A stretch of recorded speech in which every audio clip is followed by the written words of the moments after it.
Is it wrong to stop having sex with my wife when she gets pregnant? It's actually not wrong.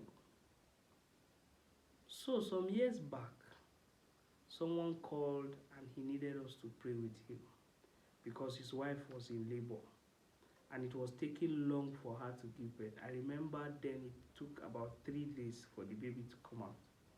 So after they tried the first day, the baby didn't come out. He called us and asked us to pray with him. And we prayed and trusted the Lord for safe delivery, and we prophesied to him. And lo and behold, she gave birth.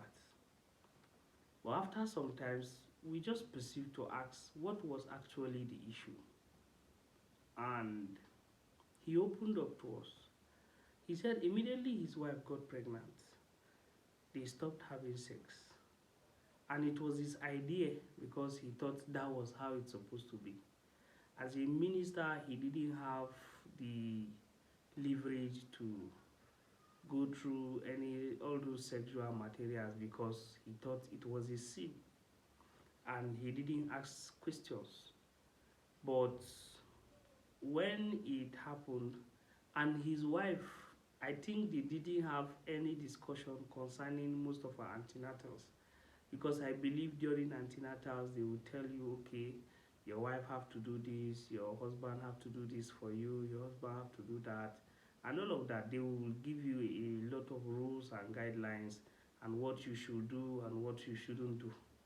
So I think she didn't discuss all of those with her husband, and that was why it caused those complications and delayed the childbearing because that was the excuse the doctors gave him, that they needed her to have a certain centimeter wide of where the baby comes out from before the baby can come out, or if not, they will have to tear her down. So, but she didn't. So it took longer for them to have a certain centimeter where it will afford them the possibility of cutting her so that they can bring out the baby. So part of the things I want to show us today is that it's very important you learn all of these things. Don't allow spirituality blind you from the things that will help you grow, most especially when it comes to relationship and marriage. The reason we have a lot of cheats in marriages today is because most people have expectations they want their marriages to meet up to.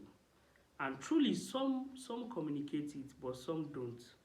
And those that communicate it, sometimes they are shut up by their spouse.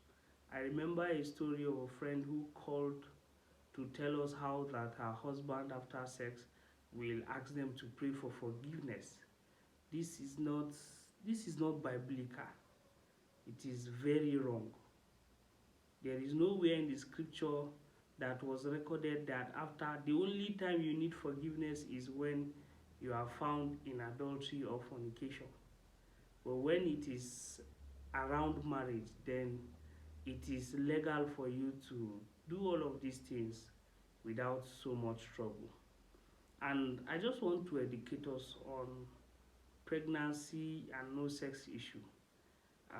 It is even more important, sex is even more important when your spouse is pregnant because it helps her increase the size of where the baby comes out from and all of that.